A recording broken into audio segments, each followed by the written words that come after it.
Bien chicos, bienvenidos a una nueva sesión. Hoy vamos a hablar sobre los principios básicos para la planificación del entrenamiento deportivo, ¿sí? En la materia de entrenamiento deportivo de alta competencia. Vamos a ir analizando cada uno de los principios, diferentes autores que mencionan diferentes grupos que ellos consideran como principios básicos, y vamos a ir analizando cada uno de ellos. Bien, los principios universalmente se acepta que para alcanzar los objetivos propuestos en cualquier programa de actividad física es necesario que el trabajo se realice de acuerdo a unos principios metodológicos que regulan la planificación, el control, la organización y el trabajo a llevar a cabo, ¿sí?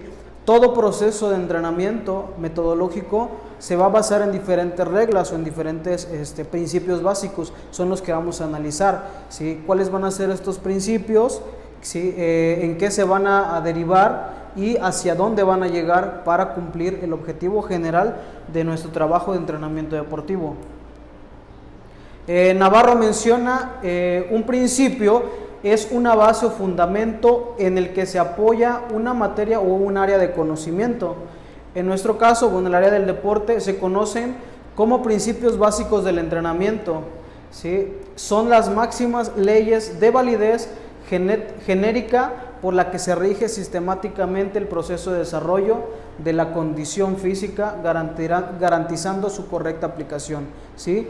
Estos principios se van a basar, ¿sí?, en diferentes estudios, diferentes análisis de diferentes autores, ¿sí?, que a través de la investigación y de la aplicación de diferentes métodos, ¿sí?, han corroborado que esta información es verídica. ¿Qué quiere decir? Pues que estos principios están validados para que tengan o puedan tener un resultado positivo y favorable para cada uno de nuestros entrenos. Bien, estos principios se dirigen a la acción del entrenador, ¿sí?, principalmente profesor, como quiera, docente, como se quiera llamar, a la hora de elaborar los esquemas de intervención, ¿sí? Principalmente quienes nos vamos a dar cuenta, quienes vamos a analizar, quienes vamos a estructurar y a trabajar sobre los principios van a ser pues los docentes. Los entrenos no van a conocer a lo mejor los principios del entrenamiento. Vamos a ver cada una de las clasificaciones de los principios basándonos en diferentes autores. El primero es Sint en 1991, que engloba sus principios en tres grupos. Los primeros son los que inician la adaptación al entrenamiento o al deporte, los que garantizan la adaptación y por último los que ejercen un control específico de la adaptación.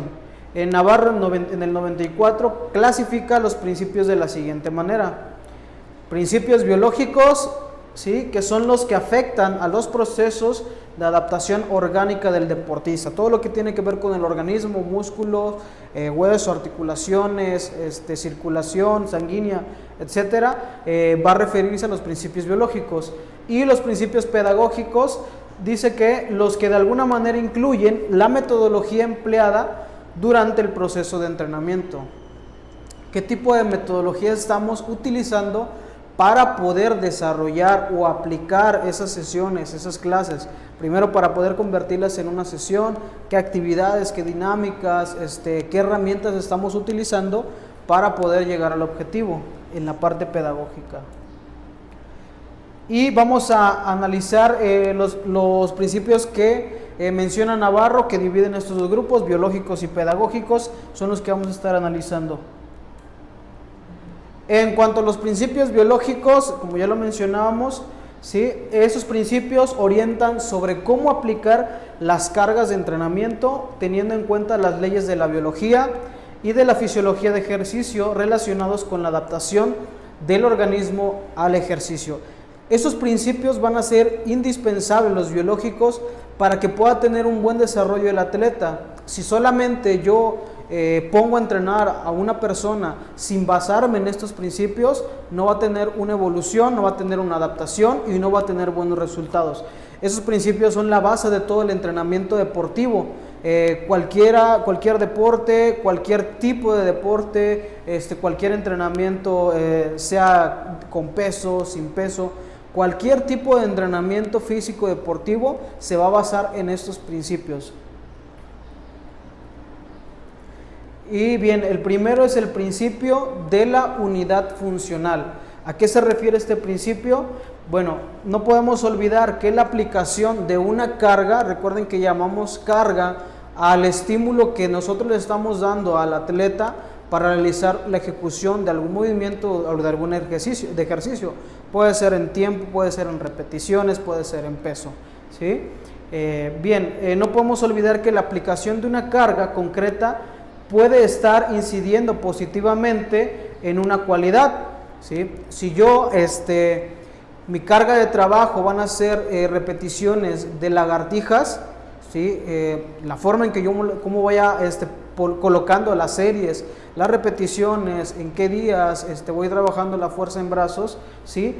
Va a estar incidiendo positivamente en una cualidad. ¿En cuál cualidad? Pues en la de la fuerza de los brazos, ¿sí? También puede ocurrir que esté produciendo el efecto contrario en otra cualidad. Un ejemplo, excesivo trabajo de carrera continua de baja intensidad va a ayudarme a mejorar la resistencia aeróbica, pero también se está actuando negativamente sobre la velocidad máxima del individuo, ¿sí? Debemos de ser conscientes en el deporte que nosotros vamos a entrenar, como ya lo mencionamos en temas anteriores, ¿sí? En cuanto a las cualidades o capacidades físicas, ¿cuáles van a ser las capacidades que en mi deporte se van a hacer indispensables? ¿Sí? Y por lo tanto hacer una planificación correcta para que pueda englobar las 4 capacidades físicas condicionales, pero poniendo un mayor énfasis en aquellas 1, 2 o hasta 3 capacidades que me van a ser un factor determinante en mi deporte, ¿sí? Entonces, de esta manera tengo que ser consciente de que si yo voy a utilizar algún método, algún ejercicio, ser consciente de que ese ejercicio me va a ayudar a evolucionar en algún grupo muscular o en alguna capacidad, pero también puede ser que esté perjudicando otras capacidades o debilitando algunas otras, como lo pone en el ejemplo. Si yo, mi deporte es atletismo en la disciplina de 100 metros y yo estoy trabajando la resistencia aeróbica con ejercicios de carrera a velocidad baja o de baja intensidad, pues entonces me voy a dar cuenta que voy a estar descuidando la velocidad máxima, que va a ser un factor determinante en mi deporte. El siguiente principio es de multilateralidad, ¿sí? Está demostrado que con una preparación multifacética en ocasiones se consiguen mejores resultados, ya que el deportista domina una mayor cantidad de movimientos, tiene un mayor dominio de sus conductas motrices y en consecuencia está en disposición de asimilar las técnicas y los métodos de entrenamiento mejor, ¿sí? ¿A qué se refiere con multilateralidad? Simplemente el manejar ambos hemisferios o ambas lateralidades, ¿sí? En un jugador de fútbol puede ser que de cierta manera se beneficie el que él se especialice o tenga un mayor dominio de golpeo del balón, de conducción, de lo que sea, en su pierna derecha. Pero va a llegar un momento en que tenga que definir o que tenga que utilizar el recurso de utilizar su pierna izquierda. Y si no la trabaja durante el entrenamiento, no va a poder ser efectiva su pase, su tiro, ¿sí? Entonces, por eso es importante el desarrollo de la multilateralidad. Quiere decir que trabajemos ambas lateralidades, el golpeo con pie derecho, tanto con pie izquierdo, brazo derecho con brazo izquierdo, ¿sí? Al final, para que pueda utilizarlo como un recurso y ese recurso pueda ser acertado o pueda ser que pueda terminar la jugada en un gol o en un enceste, no sé, cualquiera que sea el caso del deporte. El siguiente principio es de la especificidad. ¿A qué se refiere? Bueno, dependiendo del deporte o actividad que queramos llevar a cabo, necesitaremos un aprendizaje diferenciado de los movimientos técnicos para poder obtener un resultado concreto a través de ejercicios puramente específicos. El cumplimiento de ejercicios específicos producirá efectos biológicos y adaptaciones al entrenamiento dentro del cuerpo que serán únicos para la actividad realizada. ¿A qué se refiere con especificidad? ¿Sí? Ya lo mencionábamos con las capacidades físicas condicionales, hay que trabajar ambas o hay que trabajar las 4 capacidades físicas, pero de cierta manera especialmente enfocarnos en las capacidades que van a ser determinantes en mi deporte. En este principio también se refiere a eso y un poco más sobre el desarrollo de la técnica o de movimientos y gestos motores que van a ser también determinantes en mi deporte, ¿sí? Que no solamente pueda trabajar el aspecto general, sino de cierta manera el aspecto muy particular y estricto de cada uno de los deportes. El desarrollo de la técnica del pase, del tiro, de la recepción, ¿sí? Van a ser elementos importantes y muy específicos para determinar el deporte.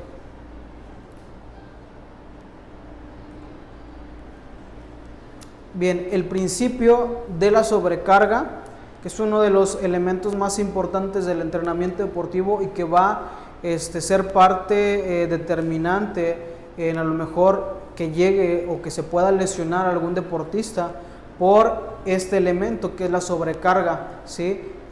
No solamente en niños, sino en jóvenes, en adultos, en cualquier edad, puede llegar a provocarse una sobrecarga de entrenamiento, sobrecarga muscular, cualquier tipo, ¿sí? Entonces hay que centrarnos bien en este principio que es el principio de la sobrecarga. Bien, el organismo mejora su nivel de condición física por medio de la práctica y se provocan adaptaciones siempre y cuando las cargas sean lo suficientemente intensas como para suponer un esfuerzo significativo, ¿sí? Sabemos muy bien que cada una de las capacidades condicionales se trabajan de diferente forma, a diferentes intensidades, en diferentes momentos, y que el buen trabajo de cada una de estas nos va a ayudar a conseguir, en el aspecto general, una buena condición física, ¿sí? Entonces, nosotros sabemos que conforme vamos trabajando, el cuerpo se va adaptando biológicamente a los diferentes estímulos. ¿Qué quiere decir? Si yo nunca he hecho actividad física en mi vida y quiero empezar a activarme o a realizar actividad física, voy a empezar realizando a lo mejor 15 minutos diarios de caminata, ¿sí? Y voy a estar trabajando sobre esos 15 minutos. Pero ¿qué va a pasar un mes o 2 meses después que yo esté trabajando solamente con ese tiempo o con esa intensidad? Que mi cuerpo ya se va a adaptar a ese estímulo y no va a ser un factor favorable para que yo pueda o mi organismo pueda evolucionar, ¿sí? Porque ya se adaptó a ese estímulo. Entonces, ¿qué es lo que yo tengo que hacer? Bueno, que las cargas sean más grandes, que la intensidad sea mayor o que el tiempo de ejecución sea aún más grande para que pueda haber una evolución, y es donde se marca la escalera de las cargas. Yo inicio, vamos a poner el ejemplo, en 15 minutos, ¿sí? A la siguiente semana aumento a 30, ¿sí? A la siguiente semana aumento a 45 y a lo mejor a la siguiente semana yo no aumento en tiempo, pero aumento en intensidad. Me quedo en 45 o puedo bajar en 30, pero manejando una intensidad más alta. Es así como vamos a poder ir evolucionando en el aumento de las cargas y en la evolución y obviamente en la mejora de la condición física. Va de la mano con el siguiente principio, que es el principio de la progresión, ¿sí? Que ya mencionábamos que el organismo tiene esa capacidad de adaptarse a los diferentes estímulos. Una vez que un determinado estímulo es aplicado un determinado número de veces o de ocasiones, ¿sí? El organismo se adapta y hace necesario modificarlo o incrementarlo si queremos que se continúe cumpliendo el objetivo básico, que es mejorar la condición física. En el caso de diferentes capacidades, como por ejemplo la resistencia aeróbica, pues bueno, sabemos que es una capacidad que se va a trabajar a largo plazo, que es una capacidad que va a ir lenta, pero que va a obtener mejores resultados, ¿sí?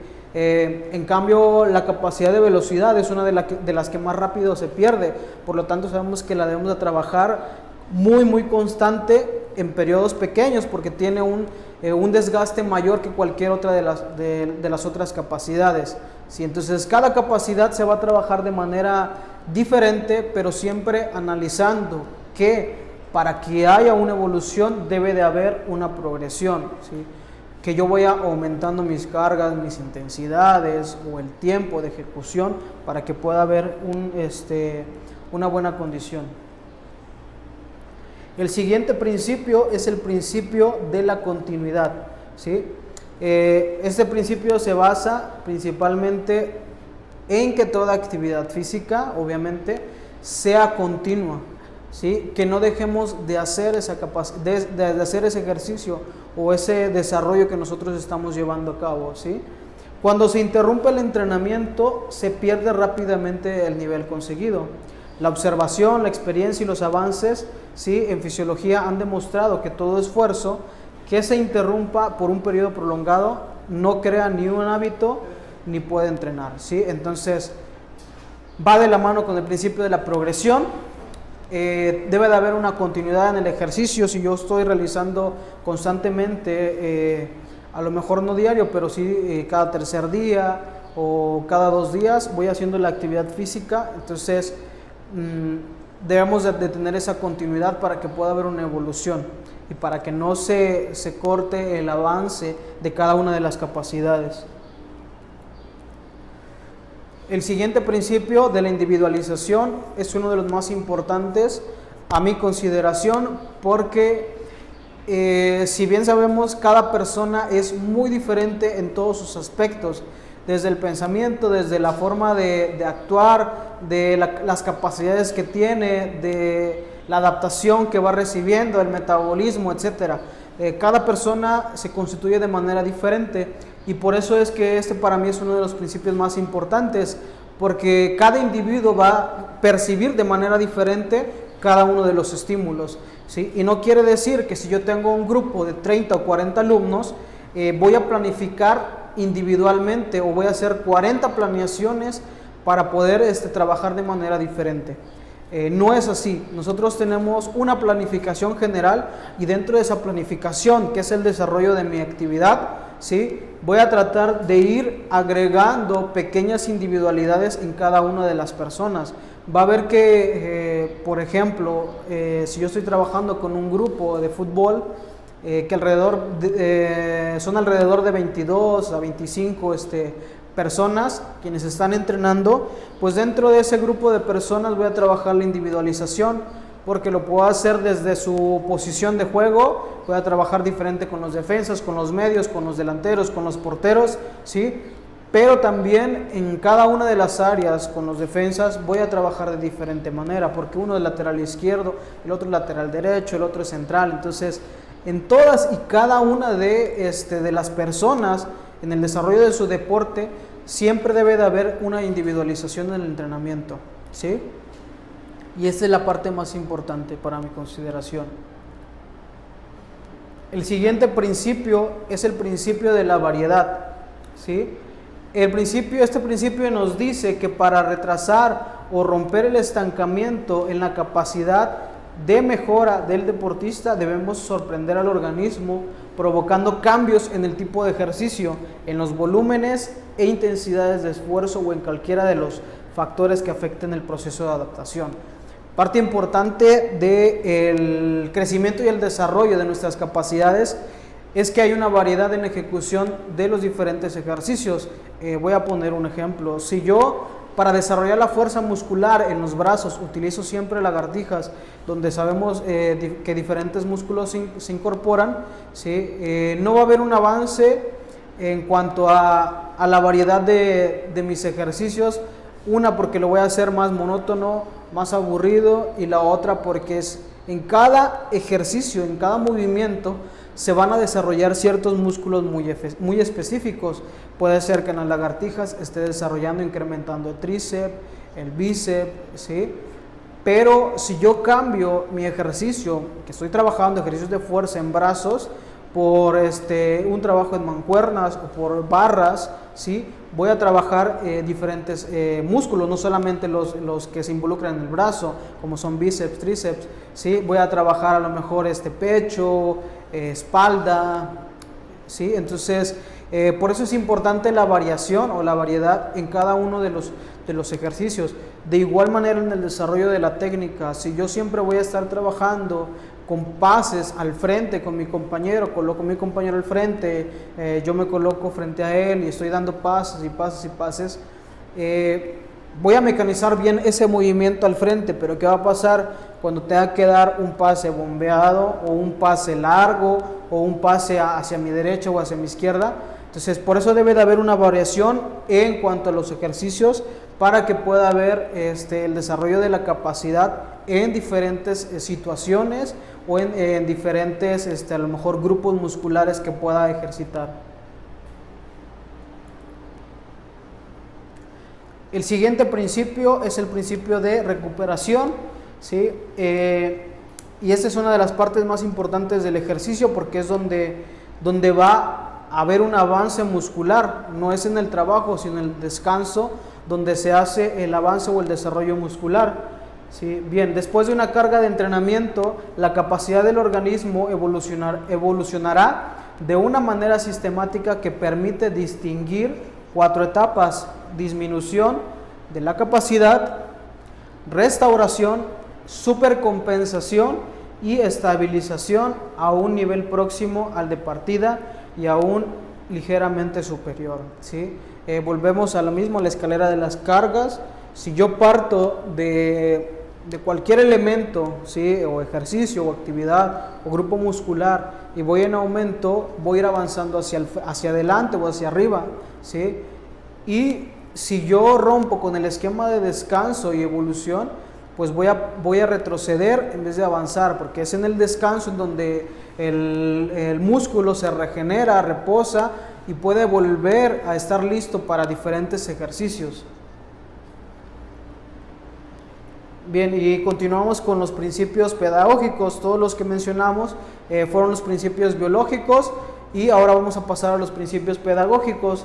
Esos principios que orientan sobre cómo aplicar las cargas de entrenamiento teniendo en cuenta los procesos psicológicos y pedagógicos relacionados con el deportista. En la primera parte ya vimos todo el proceso biológico muscular de composición del cuerpo, cómo se va a comportar, cómo es que voy a hacerlo evolucionar, y ahora vamos a ver el análisis de la planificación o de la evolución pedagógica y psicológica para que pueda llegar a los objetivos que yo me estoy planteando.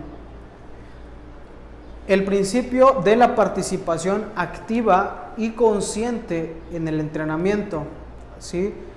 Este principio se basa en que mi deportista, mi entreno o las personas que tengo a mi cargo para realizar cualquier actividad deben de ser conscientes qué tipo de actividad están realizando y para qué la van a realizar, ¿sí? A lo mejor no van a hacer en todos y cada uno de los ejercicios.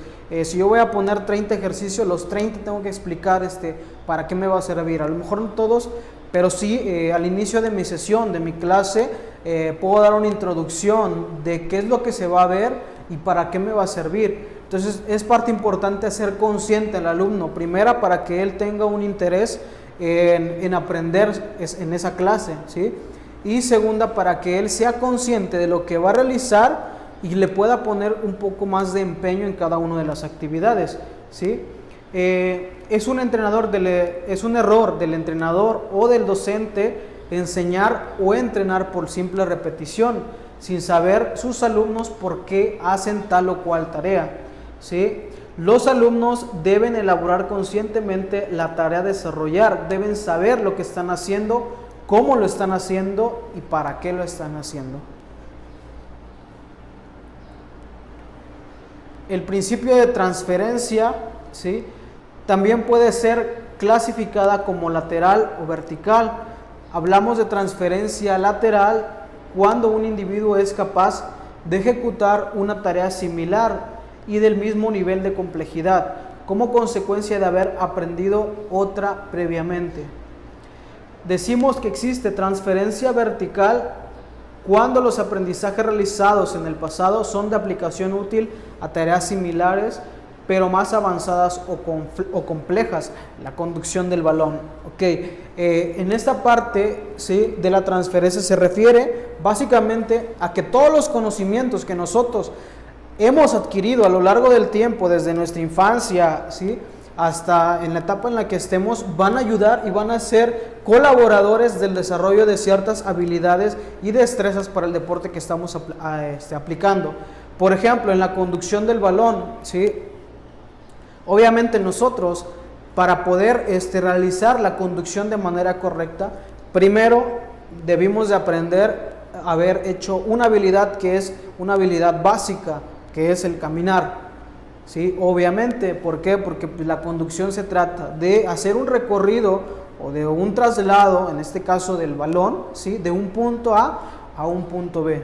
¿Sí?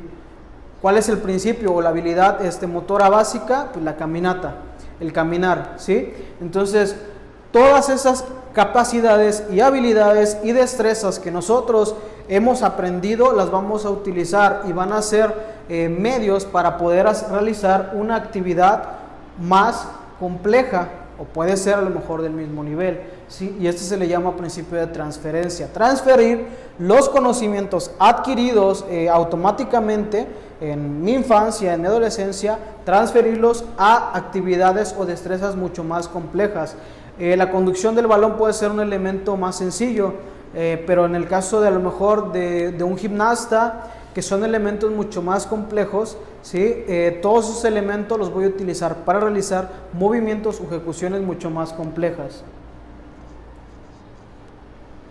El principio de periodización, ¿sí? Este principio impone la estructuración del proceso de entrenamiento como un sistema de ciclicidad de la carga alternada y modificada en ciclos periódicos, ¿sí? Los ciclos de desarrollo se alternan como si fuera en orden circulatorio. Cada ciclo inmediato es la repetición parcial del anterior y simultáneamente manifiesta la tendencia del desarrollo del proceso de entrenamiento, o sea, se diferencia del anterior por el contenido renovado. En este caso, la periodización, ¿sí?, tiene que ver con la metodología del entrenamiento, con un desarrollo de ciclos de entrenamiento, ¿sí?, donde voy a realizar primero un sistema o una ciclicidad de la carga y posteriormente voy a realizar modificaciones para volver a hacer el ciclo, pero ahora de una forma o que tenga el contenido renovado, ¿sí?, para provocar una evolución. El principio de la accesibilidad, ¿sí? Este principio se define mediante el conocimiento de que la efectividad del entrenamiento disminuye una vez que fueron superadas óptimamente las magnitudes de la exigencia del individuo. Este principio está altamente ligado con lo que se denomina sistematización del entrenamiento, lo cual se sustenta en 3 criterios básicos. 1, ir de lo poco a lo mucho, de lo sencillo a lo complejo y de lo conocido a lo desconocido, ¿sí?